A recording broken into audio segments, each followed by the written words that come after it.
so he's on vacation, right, from UCSD, and he brought everything with him, and one of them is this recording, like a podcast recording device, because he likes to play music, and he likes to record himself. He's very talented in the whole music thing. So he plays piano, and he learns guitar, and he records himself singing, so all kinds of stuff. So that's probably somehow related to his math ability, which I can't compete with, not even trying. So so I asked him to borrow his what's that blue? Is that a Blue Yeti? Oh, Blue Yeti. Yeah. Yeah. Okay. Oh, fine. You're familiar with that stuff. Well, just So, because one of the podcasts I listened to is they would always talk about, oh, I've okay. got my Blue Yeti today. So yeah, he agreed to give it to me for an hour. So I'm You sound excited. really clear. Just don't break it. No. He would kill me. So anyway, I was on vacation for about 3 weeks. I actually had COVID for the past for the first about 10 days, right after we arrived to Israel, and so I had some time. So I did some C++ because I was kind of with family, like close family. We didn't see anyone, unfortunately, and I didn't want to miss July. So I created like a kind of a 1 hour fun, few slides, hopefully fun, that we can all share information, and also did some Rust, by the way. So I had some opportunity to do some Rust, which also was fun. But I worked on these slides that you'll see in a second. So let me start. It's already started recording, but okay. So hopefully you can see my slides. So as usual, we have a welcome slides. I'll talk about it in a second. Then a few C++ quiz that I cherry picked, which I think are really interesting, and some Stack Overflow posts. It's basically kind of a combination of Stack Overflow and something that I took from Jason Turner.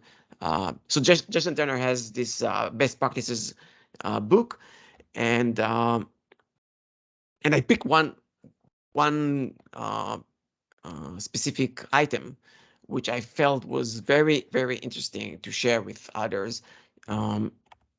So basically, yeah, I always call for others to have a talk here or anything. And usually, what I do, just like I gonna do today, I find something that I feel like it's interesting enough, not a niche, but something that you all might see in your daily C++ job.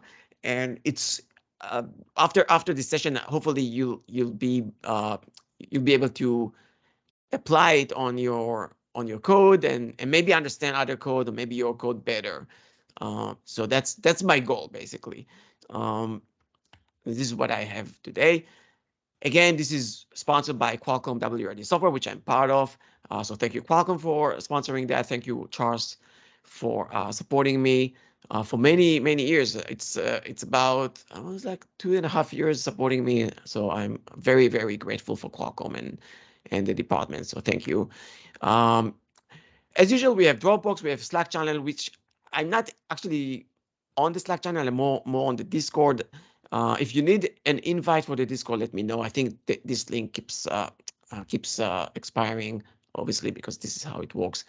I'm uploading to YouTube, so we have this SDCPP Meetup YouTube that you can go and watch. Apparently, a lot of people watching past recording, because I'm getting all kinds of requests of, hey, can you do these sessions in different time zones? But it's basically dedicated for San Diego, though I know that there are other people either watching it from different location in the world, either real time or recording. So thank you for the support. Thank you for the feedback. I'm very, very grateful for that. We have the Twitter that I'm handling, and also I have my own Twitter, which I'm very active, which is Kobe_CA. Again, I want to endorse Warbird blog, and Martin is kind enough to host it. I'm not really blogging a lot. I don't have time for that, but sometimes I do have this tickle in my fingers, and I'll write a few things. But it's by the way, the announcement when I'm done recording, uploading, and all, the announcement goes through this blog because there are so many people subscribe to this, so they get notification, and I think this is where we get some traffic on the YouTube channel. Okay, without further ado, let's start with C++ quiz. I have 5 that I felt like going to be very interesting. So what I'm going to do is stop sharing this one.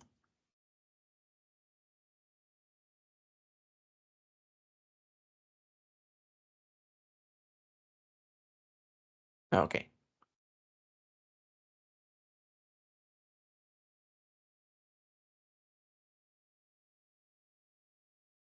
This is kind of an open forum, so you can shout whatever you want. You can ask questions, stop me anytime.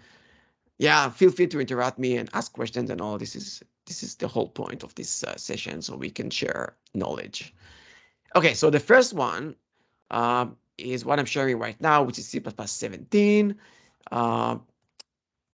It's usually, by the way, C++ 17, C++ quiz. I don't think they up it to 20 or something. Okay, so we have the following couple structs. One of them is inheriting from another one, from another struct, so from B inheriting from A. And I'm going to repeat some things that I already mentioned, but it's good to kind of refresh memory, especially if you're new to C++. So the difference between struct and class is they're basically the same, except the default access specifier. For example, in struct, everything is public, including inheritance, while in struct, in class, everything is private by default, including inheritance. So when we use struct, everything is public. When I inherit, it's public. Function are public. Everything is public, unless I'm specifying something else, which is doable in struct in C++. Okay, so we have this main function, and we have this operator overloading of the stream operator. By the way, chevron operator, if you happen to listen to others recently, people use the chevron operator recently. So we created the instance of B, which inherit from A. It's a virtual function, put, and we run SDC out to B. So what do we have? This should be kind of straightforward if you're familiar with inheritance and virtual functions and all. You can shout anything, and it's okay to be wrong, because I'm sometimes wrong when I try to solve it. I want to say B, but it's got to be a trick question. No, it's not a trick question. It's actually difficulty B, difficulty 1, which Okay. and B is the correct answer. And why? Why B? Because B is we instantiated B as struct B, and B isn't derived from A, so we would get the output function from B. Yeah, and std_out is a function. Sorry, the chevron operator is a function. Std_out is an object, and B would be passed to const A, and since we are holding a reference, it would be same deal for a pointer. Since we're holding a reference, virtual polymorphism would kick in, and since it's virtual and it's completely kosher, it's the same signature, as you can see. Put would be coming from the derived class, and we get B. It's a polymorphic polymorphic behavior for the chevron operator. Okay. Don't worry, we'll get tricky questions. Don't worry about it. I promise. Okay. I promise something and I deliver. So this is highest difficulty, and take a moment to take a look what's happening here.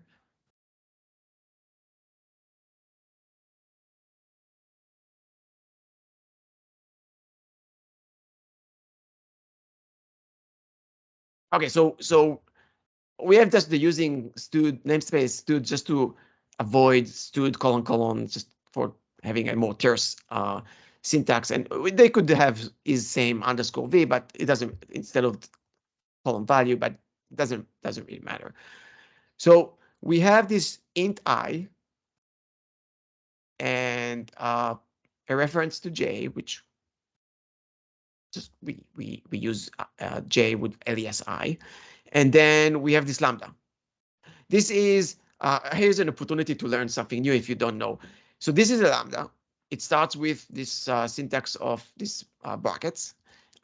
We take everything that we need in the lambda by value. This is what the equal sign means.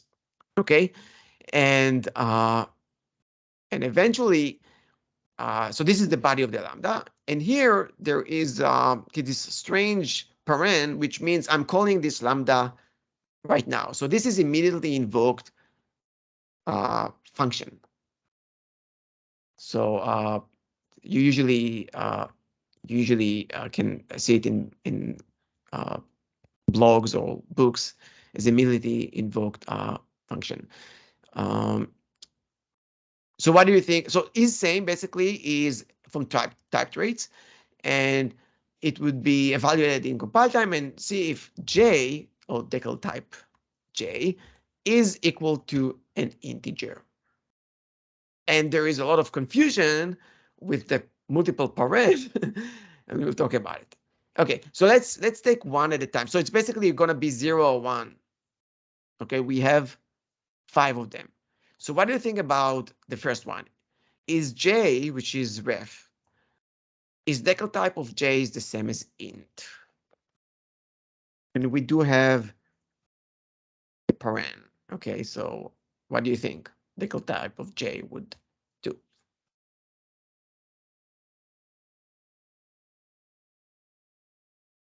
Thinking it should be because it was captured by value.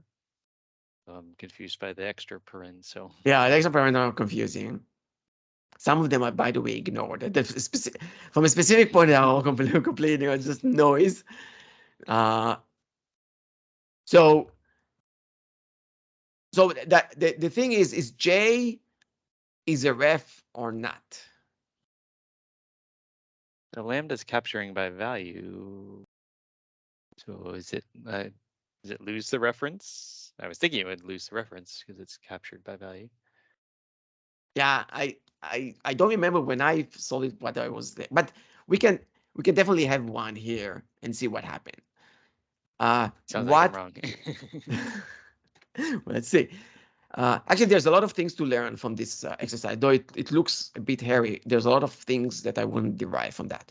Okay, so what about the second one? Is it so if this is one, it's not going to be a ref. What about the const ref?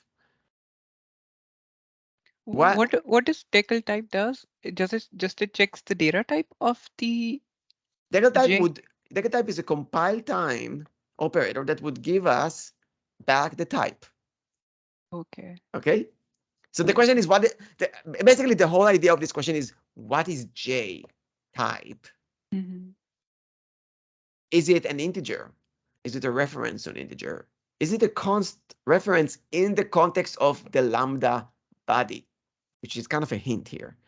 Do you know what's the default constness of a lambda? Well, it's probably const if it doesn't modify it. It's a const, unless we specify it as mutable, right? Because we can specify lambda as mutable, which or is if not the body ends up modifying that. Yeah, but if the body modifying it, it's going to be compilable unless we are specifying as mutable. Oh, okay. So we need the keyword mutable to be able to modify a const one. So a hint is that the default. So what is a lambda? A lambda is basically a syntactic sugar for what we used to know from pre-11 as a functor. It's basically a function object. It's an object, a struct or a class that has callable operator, which is an operator paren. And the default is, and thank God, C++ got it correct. The default is const. So it's a const function, which means that all the members and everything that we capture is presumably like a member of this struct or class. So everything in this body is const. So since I hinted that it is const, there are like two options here. Yeah. It's either a const ref or it's a const ref, which is an R-value reference, which was introduced in C++ 11. So since we have this hint, so it's not going to be int, it's not going to be a ref. It's probably a const ref. It's not going to be an int ref because it's not const. Well, how about the ref? It's probably if it's a ref, it's not ref. So let's see. Okay. Every occurrence of decal type X, the entity of automatic storage during it's treated as if X was transformed into the axis. So basically, X is transmitted as is. Additional paren kind of ignored, which is kind of confusing, I know. But initially I didn't know if they are, but they are ignored.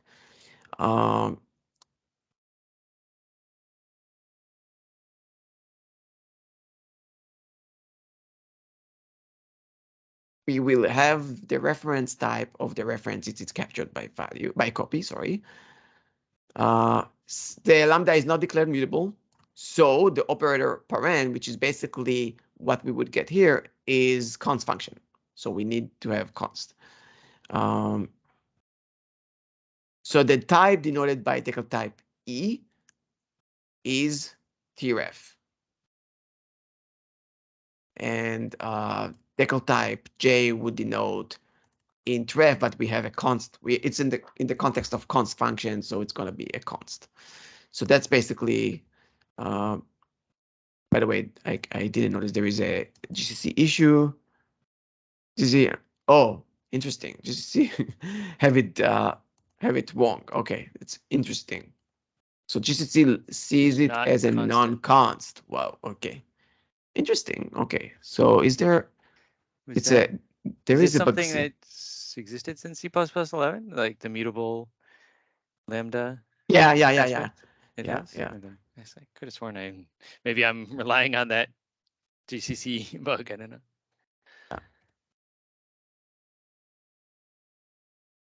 So I'm just picking. So the lambda would be. Let me see if there is here. This one, and this is the C++ 11. So it's mutable after the paren, Okay. and then everything can be so because it's not gonna work unless. So this is not gonna work. This non-mutable lambda when I'm trying to. So n, think about n as an int n as a member, and it's a const function. So I'm trying to change n. Obviously, it's not gonna work unless it's mutable, and then the const is omitted, so there is no const function. And again, I always, if you are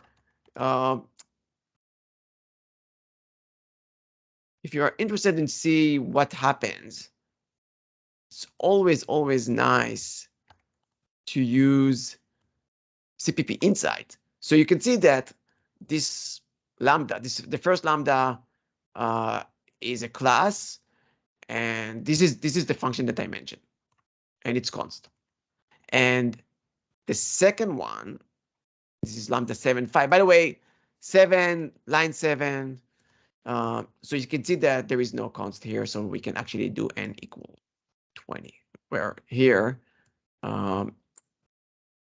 this is a const, but this is a reference. This is a reference, so it's okay, because just like pointer, reference are not they're kind of shallow, they're not deep, so so that works. It's kind of confusing people, I know, but this is the language. Okay,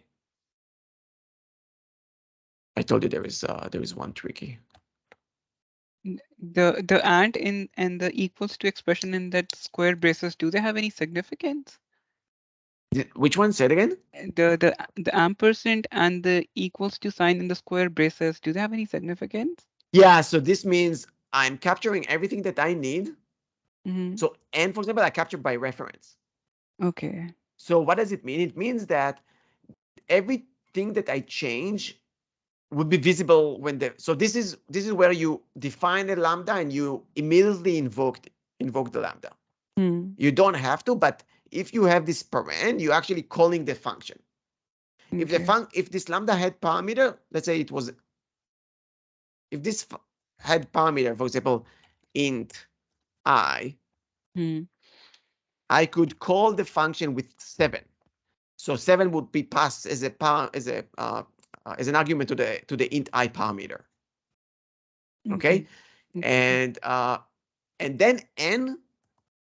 So if n right now is 42, n would be 7 after I'm done. So here n is 7. Why? Because I passed it by ref.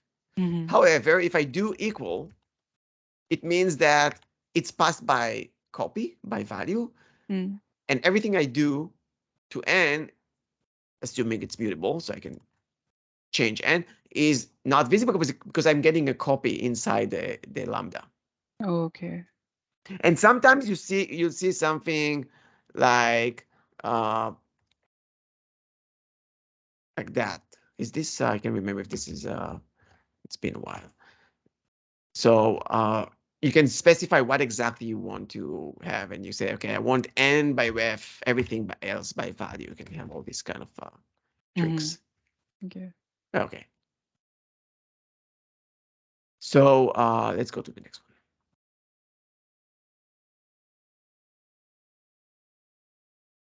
So we have two functions overloaded. One is string, const string, std string, and one is const void pointer. F foo, and then const car pointer bar, and f of bar.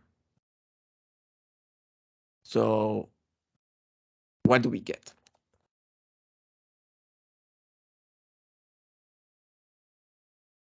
And this is something that is super important kind of to know, because there are two things here that you're probably thinking about, because we have std string, and std string has a constructor that takes a character array or a pointer, which is basically pointing to a character array.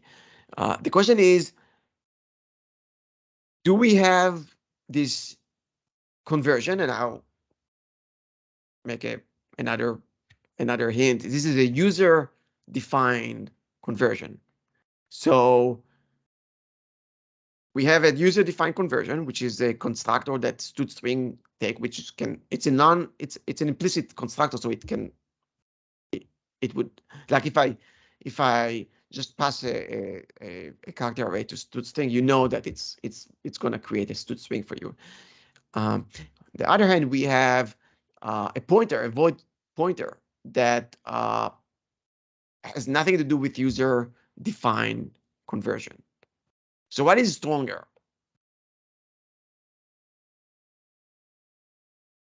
Is the compiler going to bind it in compile time to the pointer or to the string? Pointer, there is no work to be done. String, there is some work to be done. We need to construct the string and all of that. So it's kind of user-defined conversion. Remember that the constructor is basically a conversion. It's kind of a way to take one type, and if it's especially it's an implicit one. Okay, so compilers not usually, but compiler would prefer non-user defined conversion, which is basically less work. So if I have void pointer, in both cases, I'll prefer that. Not I prefer that, but the compiler would prefer it.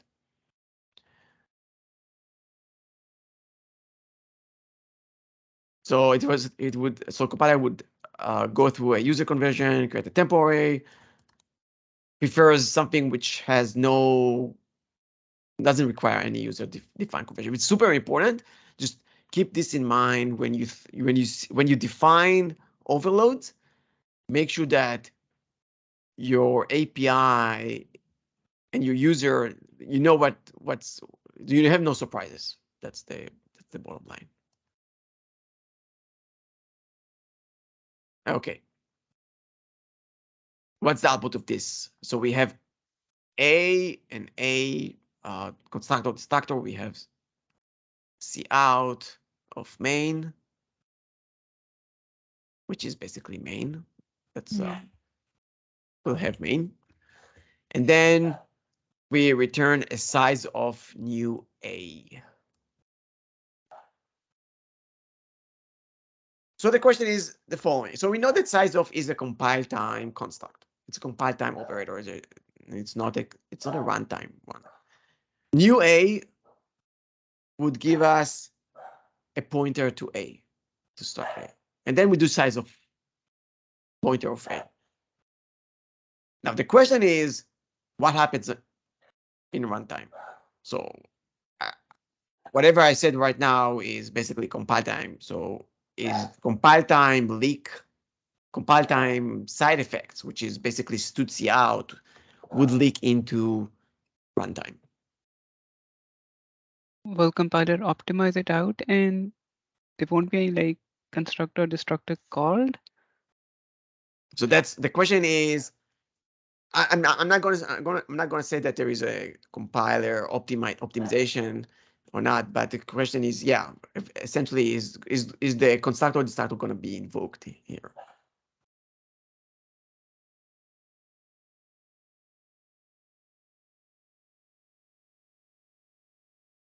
Do you hear my dog? My dog is barking like crazy. I don't know if you hear it. Hopefully not. So I'm thinking yes, it would construct it, but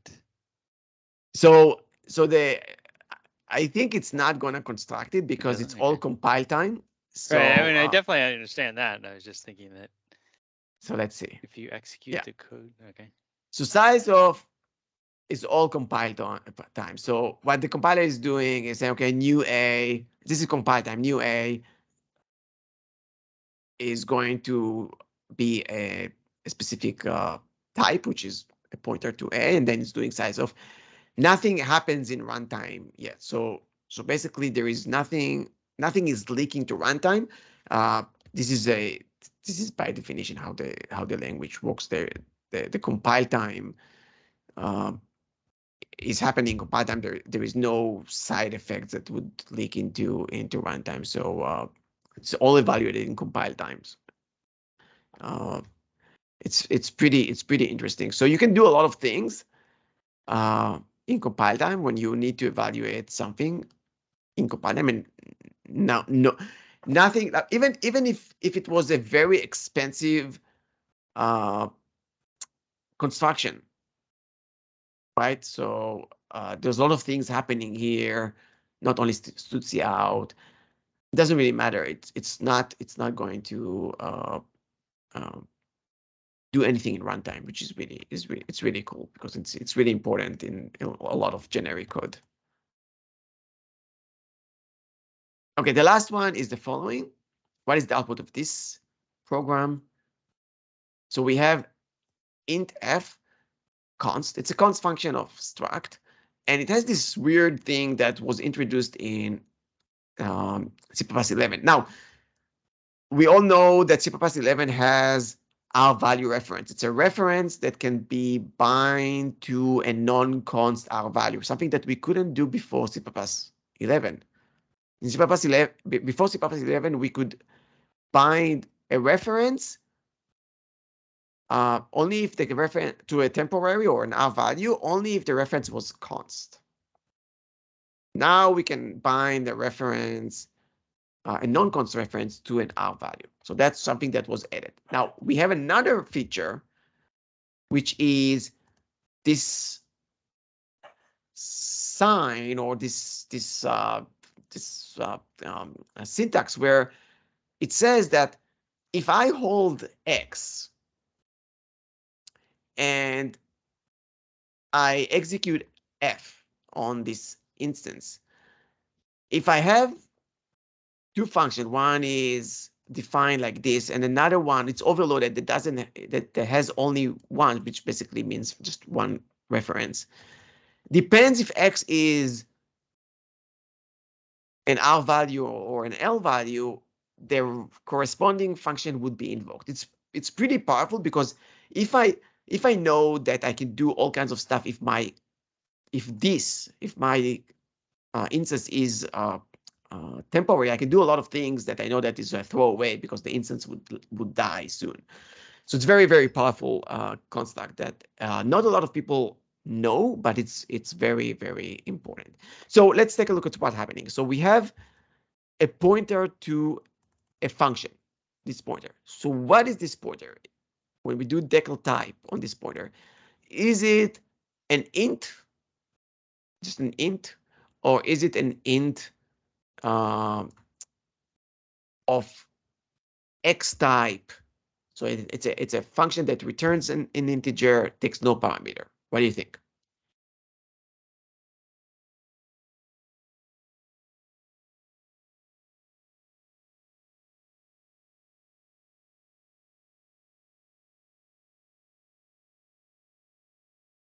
So in my opinion, we are missing something here. This is the const ref is part of the signature, and I think it's missing in both of them. So I think first of all, I think it's going to be 0. Let's see if I'm correct. I'm incorrect. Okay. 2 zeros probably, right? Is that what it was? Oh yes, 2 zeros. So it's not. Yeah. I missed this. 2 0. Thank you, Brent. So so the pointer is const x const ref. Now I have. Let me see if I have. I don't have the. So let me share. I don't have the Godball thing.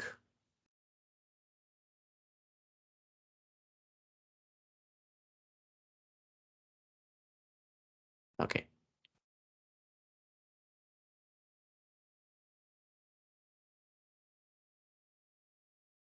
Okay.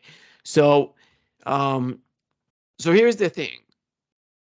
Now if I put const ref, so just remember there was two things. What is the same int and is same int x. So this is obviously closer than this one, because obviously this is not just a pointer to a function that returns an int and has no parameter. No, it's a member function. So it is related to x. So this is the ugly syntax of a member function pointer, but const ref is part of it. So this is why const ref is needed here, and you get the 0, 1 instead of 0, 0. Okay. Now to the next thing, which I believe would be very interesting to discuss. It's kind of a combination of Stack Overflow stuff with C++ weekly, not weekly, but C++ best practices from Jason Turner. So Jason Turner, just to introduce him, he's a trainer.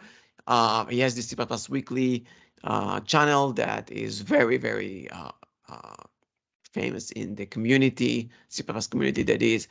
He has on LeanPub, he has a bunch of books. These puzzle books are really nice for a late night, passing half an hour before bed.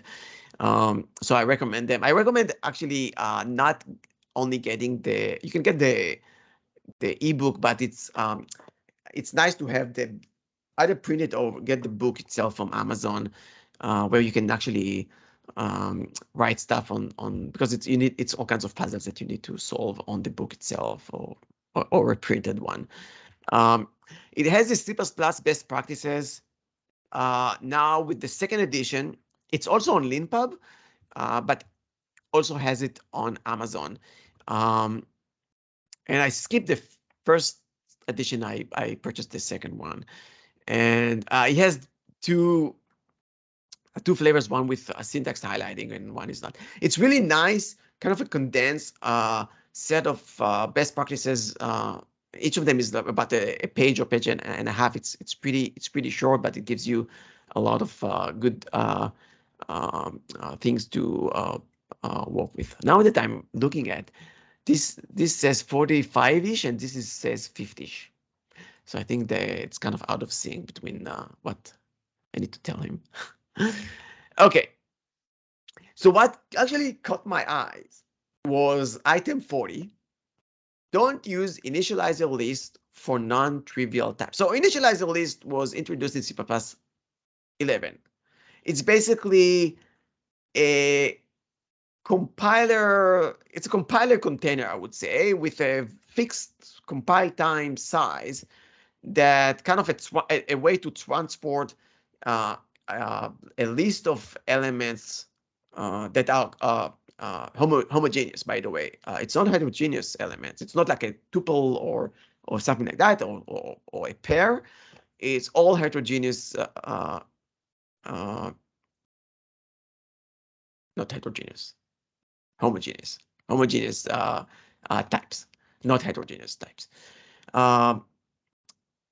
So this specific item was very interesting. It's a very short one, but there are a few things that caught my eyes and I wanted to share with you all. So consider the following.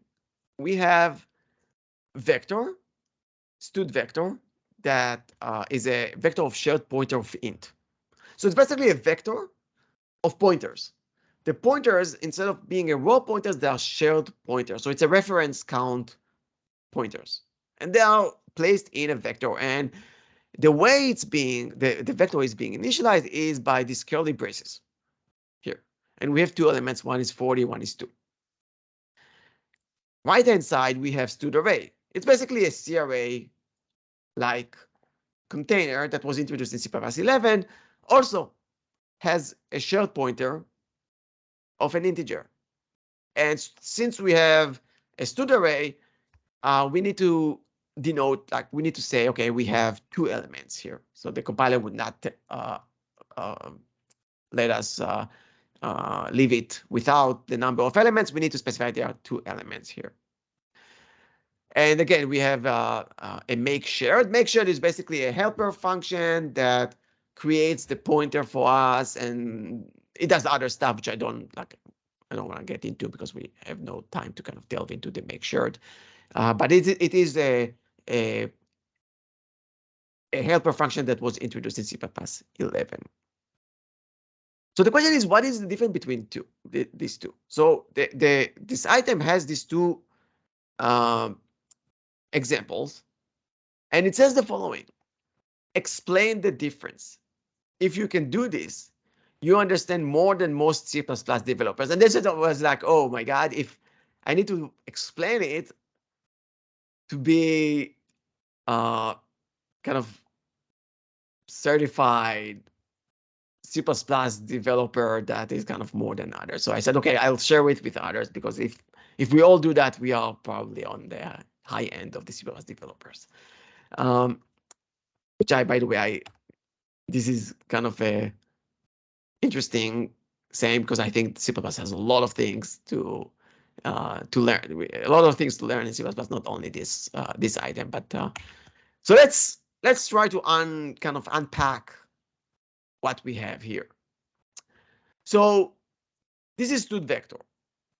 So I took the stud vector. So if it's a small, kind of a small font, hopefully you can see that. So I took the stud vector, put it on CPP inside C++ 17, click play, and I'm looking at what is being generated. Okay, so there's a lot of things happening here. let's try to unpack it. So stud vector vec with these curly braces is basically a stud vector of shared pointer with a stud allocator. Now, I, as a user, don't need to specify stud allocator because the stud allocator is defaulted. So it's a default template parameter, so I don't need to deal with that. Don't worry about the allocator, just ignore it for now. And then we have this thing that I didn't write in my initialization of vector, but the compiler sees that there is a stud initializer list, okay, of stud share pointer, which is basically initialized by stud make shared with 40, and then there's going to be another item in the initializer list that is going to do the same, but with the number 2. So basically, that's what we have. So to summarize it, we have the stud vector and some call, probably constructor, that calls this stud initializer list. Okay, this is basically a hint what's happening. Now let's take a look at what happened with stud array. The stud array looks much simpler. There is no stud initializer list. There is no maybe a constructor call, maybe. It's pretty simple.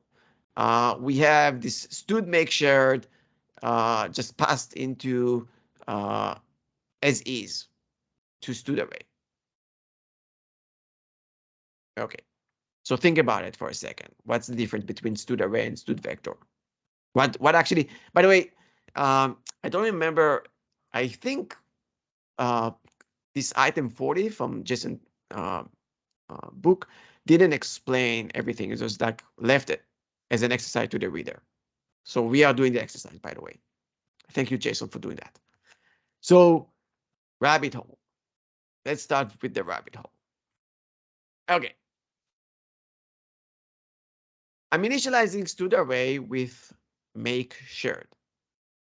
So this person saying I'm writing a driver, blah, blah, blah. We have this stud share pointer of a vector. So it's a buffer pointer. That's how this person type defing it.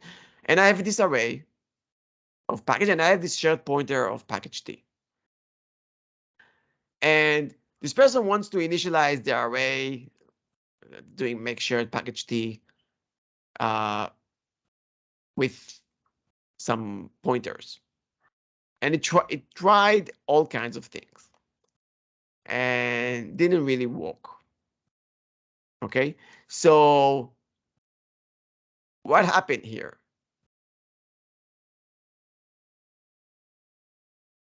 The first answer, I think it's the first answer, is basically revealing the most important thing between the diff, between the stud array and vector. First of all, stud array doesn't explicitly declare a constructor. Doesn't. So it's all explicit. There is something that you'll understand in a second. In particular, it doesn't have a constructor that takes initializer list. Some other containers do.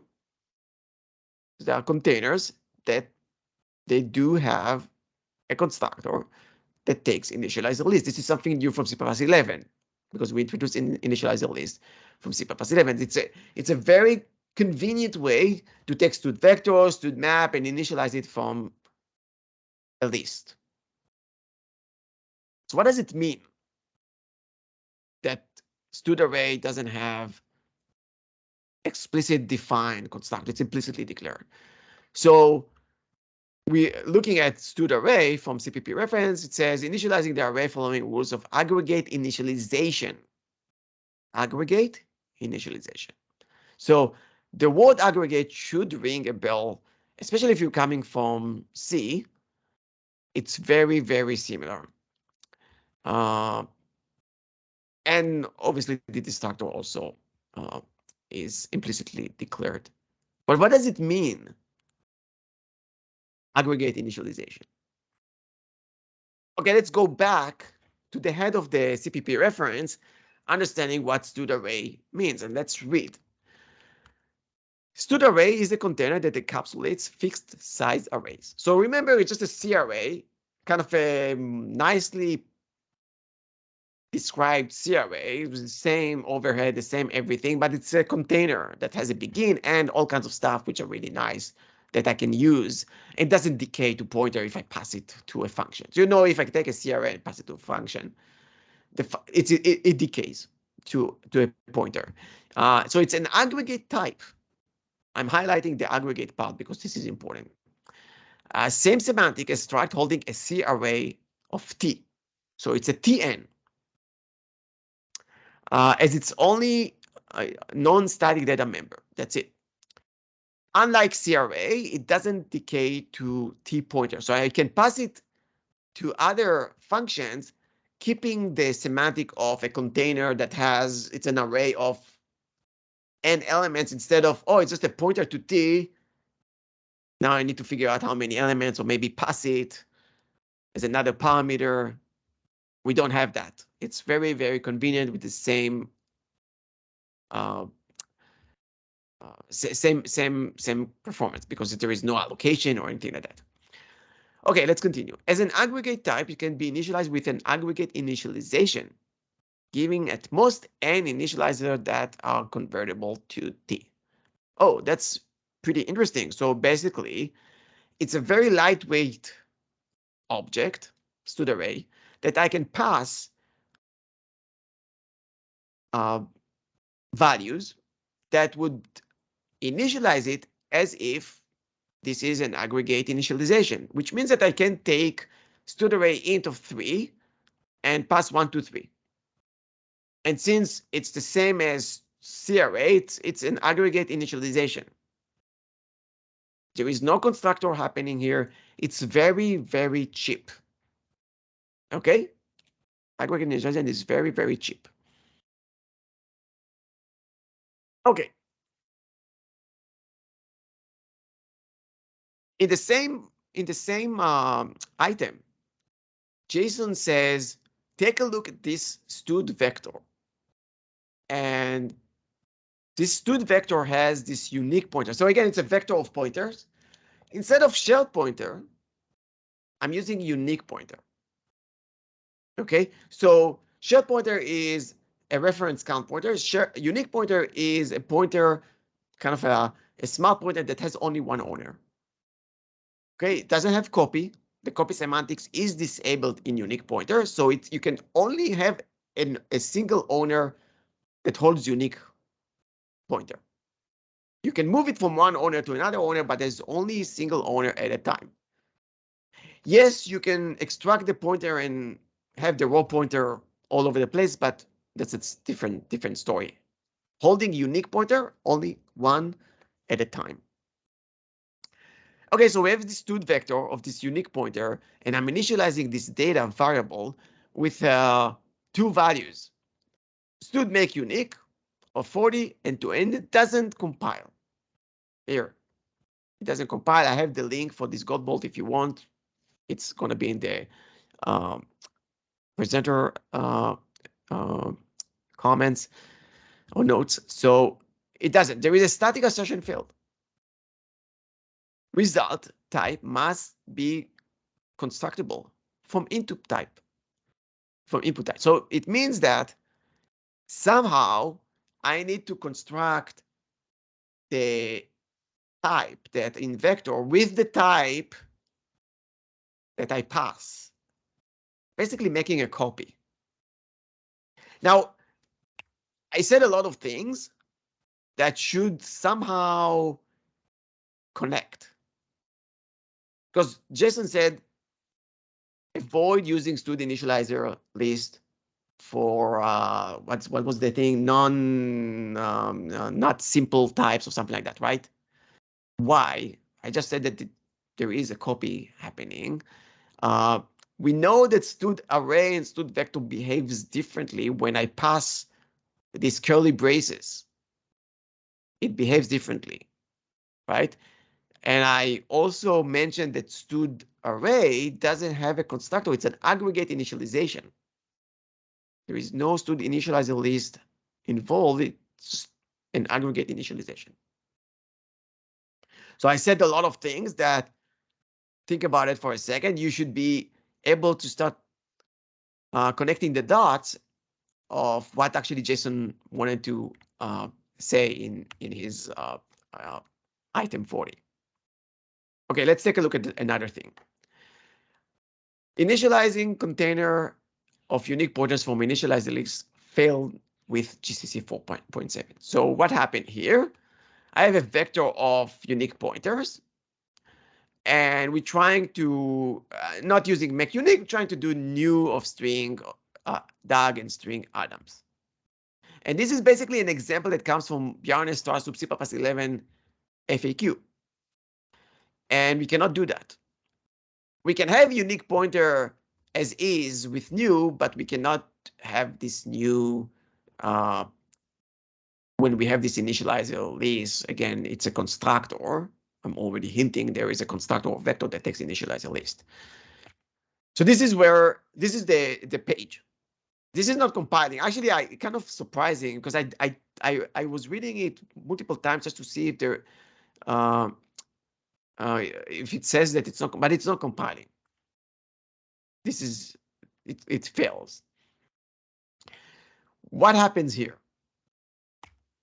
First of all, the unique pointer constructor is explicit. So remember that, because if you're working with unique pointer a lot, and you should, by the way, this is going to be your default pointers. If you need to use pointers, by the way, not always. If you need to allocate pointers, unique pointers will be your first thing that you need to consider. Just like std vector is the first thing that you need to consider when you're dealing with containers.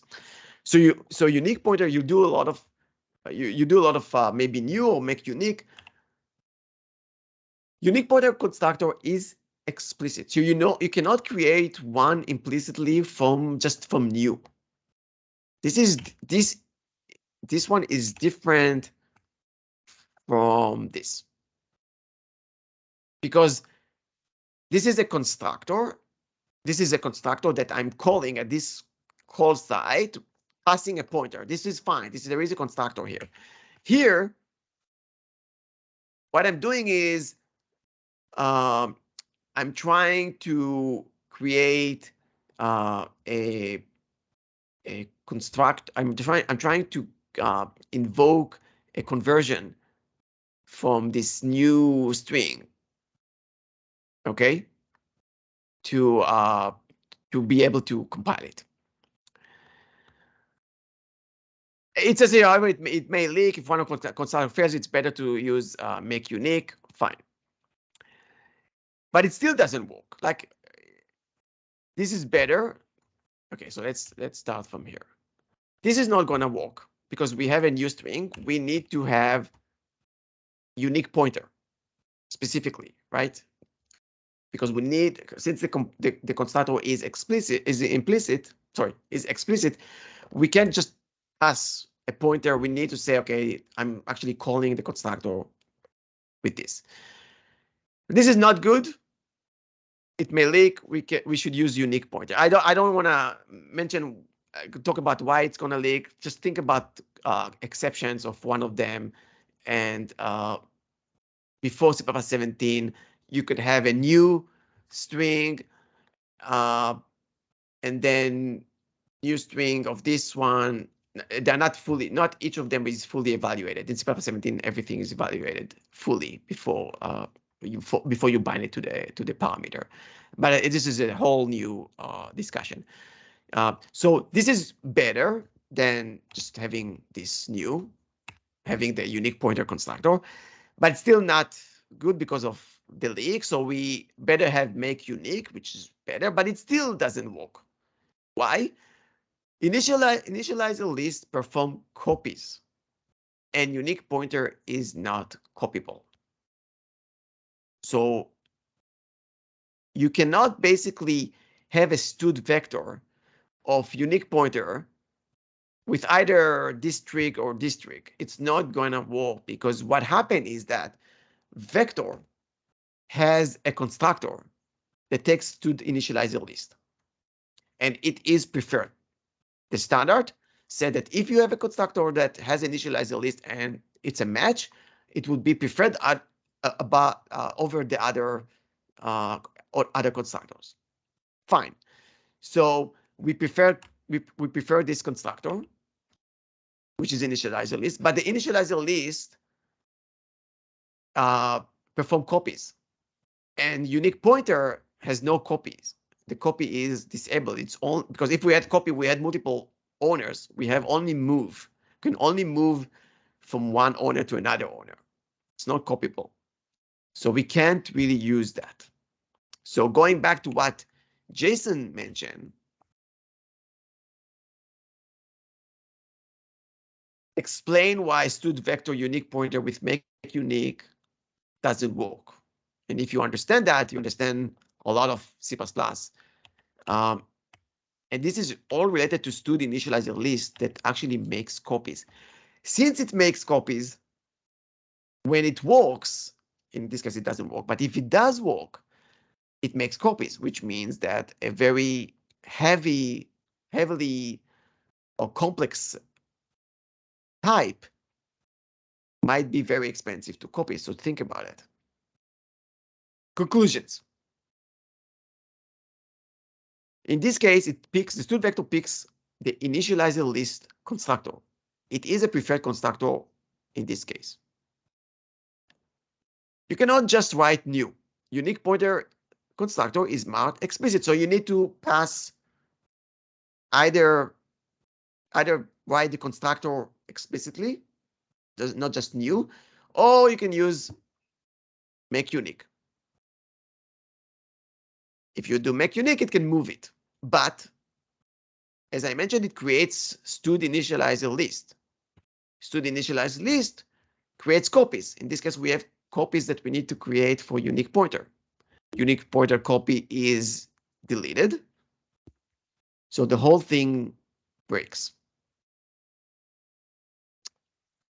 Okay, by the way, if you have questions, I'm unable to take a look at the to pick at the chat, so let me know.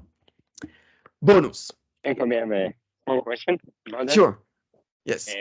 How come initialize this doesn't have a move constructor if it has a copy constructor? Yeah, I don't know, but initialize a list.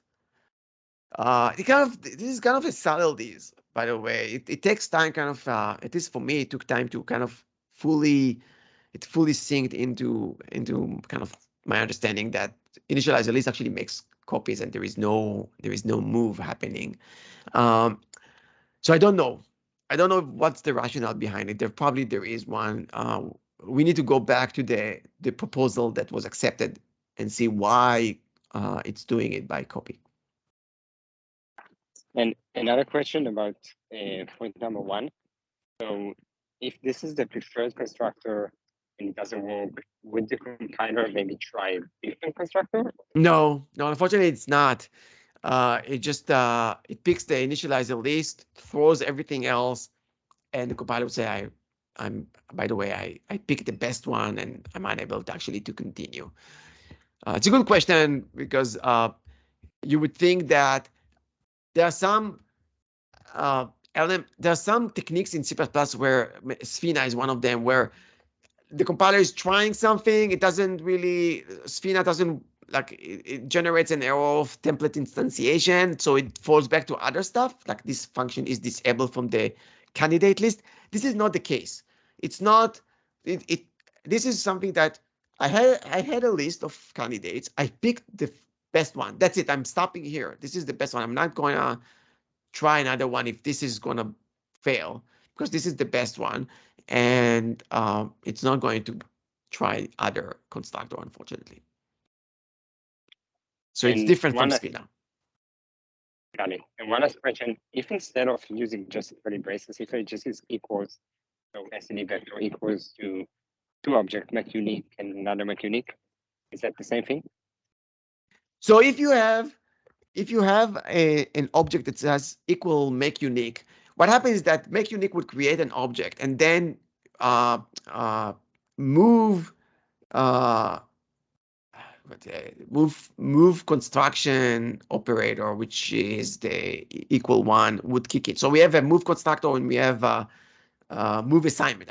I actually wanted to say the move assignment will kick in, which takes an R value and it works. So remember that we always have the move assignment that should work. So move assignment obviously is when you already have an object and you just move assigning, or if you have a new object equals something, this is as good as the equal sign was not there, and you have a move constructor that is being used for that case, because you create something as an R value and it's initialized by the move constructor. No copies happening here. So this is one of the most interesting cases that you should use equals instead of initials at least, I guess. Yeah, in this case, if you, I didn't actually went over that, but it says the hack around it is fall back to initializing with calls to in place back, which essentially does the same. You have an R value, in place back would take it and initialize the element with it. Like internally in the guts of in place back of stud vector, that's actually what's happening. You fall back to that, but it's annoying because I have 10 elements. With stud array, I have an aggregate initialization. It's easy, but with stud vector, I need to do in place back 10 times. That's the hack around it, but it's really kind of annoying if you think about it.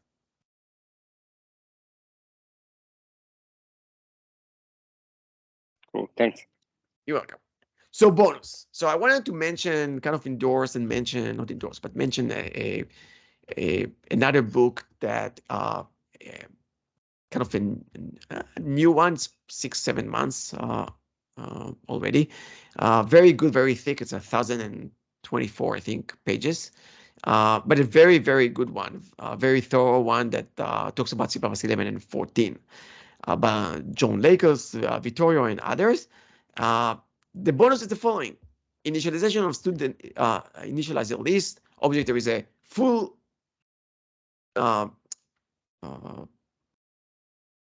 chapter on initializer list. So this is one of that I wanted to mention. The underlying array of student initializer list is a constant array of elements. So the number of elements is known, of type E, with a leg determined in the number of items in the braces list. Each element is copy initialized by the corresponding expression in the brace list. It's not move initialized, unfortunately, Gil. It's copy initialized.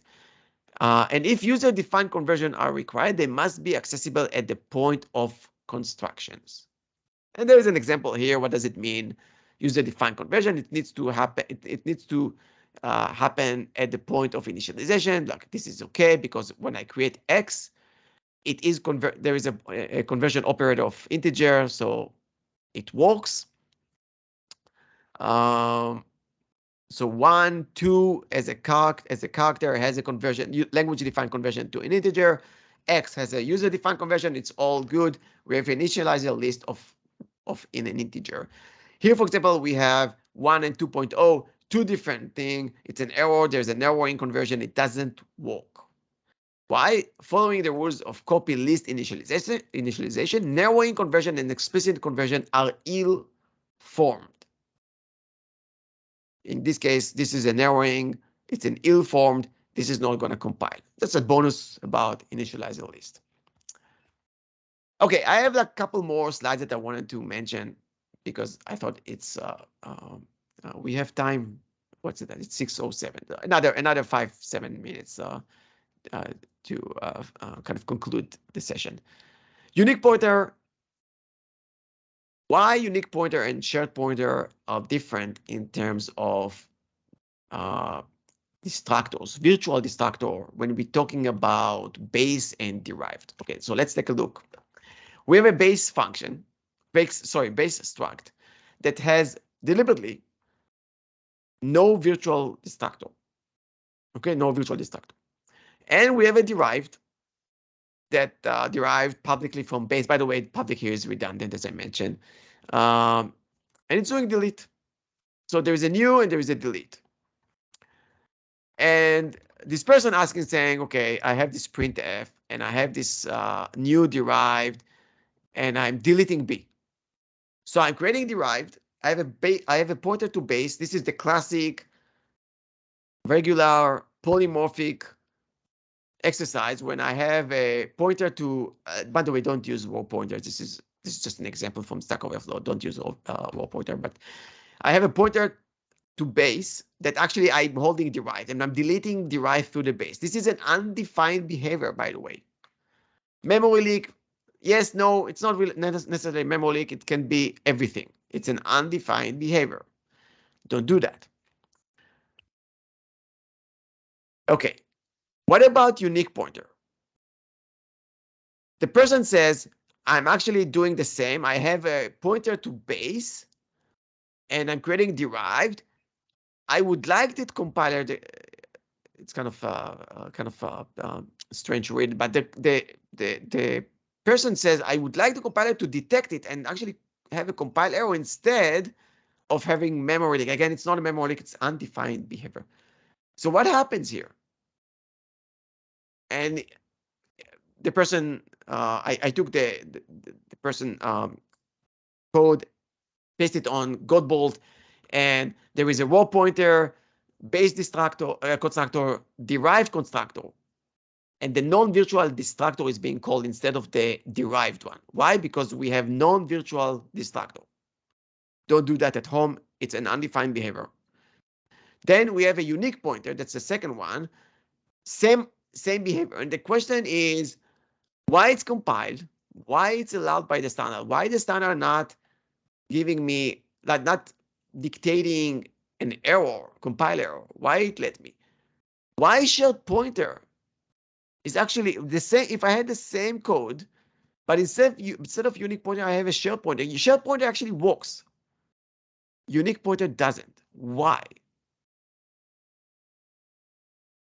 So the answer is because the way the mechanism is designed between unique pointer and shared pointer is different. The destructor and constructor, the way the constructor and destructor are happening is different.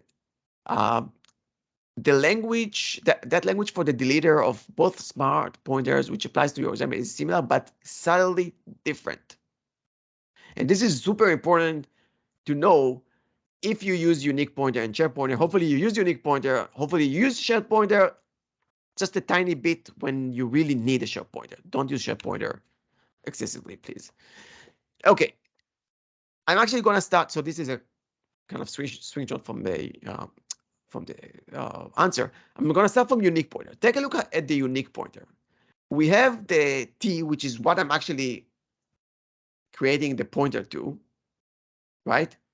Base in the case of the example, while I'm actually passing a derived, right? I'm doing a new of derived. Take a look at what is the default deleter is doing. The default deleter is actually recording the type of what I'm actually doing in terms of unique pointer. So if I have unique pointer of base and then passing new derived, the default deleter is actually recording base. And it's going to call the base pointer. It's going to delete the base pointer. If you don't have virtual destructor, bad luck for you because you made a mistake, but it's being invoked through the delete is invoked on the base. This is why the person says, "Oh, I have this memory leak." Shared pointer looks different. I have T, which is base, but I'm doing new of derived. And take a look what happens here. Shared pointer destructor is actually a template function. The destructor itself it's a template function. This is not what we have in unique pointer. Unique pointer, the constructor, which is basically a function, is not a template. The class is a template, but the function is not a template. Shared pointer has kind of a two-dimension template parameter. We have a one dimension on the class level, but we also have another dimension on the function constructor. It's a function. So what does it mean? It means that the shared pointer is able to capture what is the actual type that we're doing new to?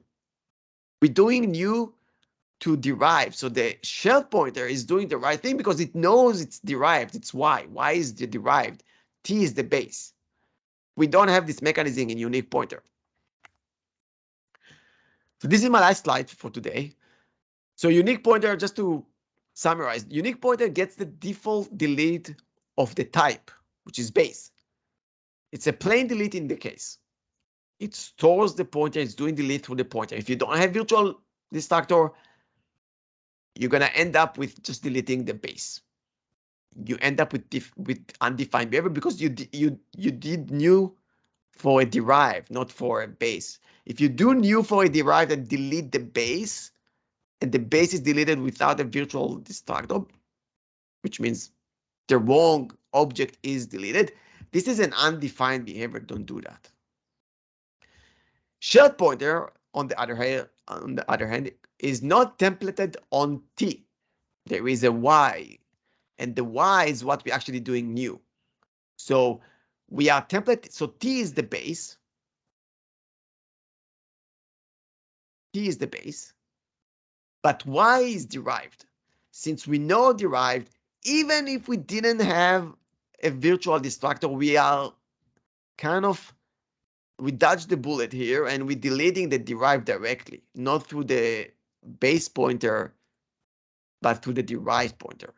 So we kind of fine probably, though I'm not gonna, if it was me, I would have a virtual destructor anyway, even though shared pointer saved me from this corner case or maybe undefined behavior case.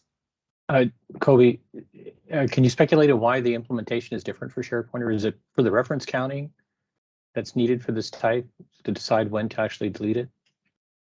I'm just wondering why they're.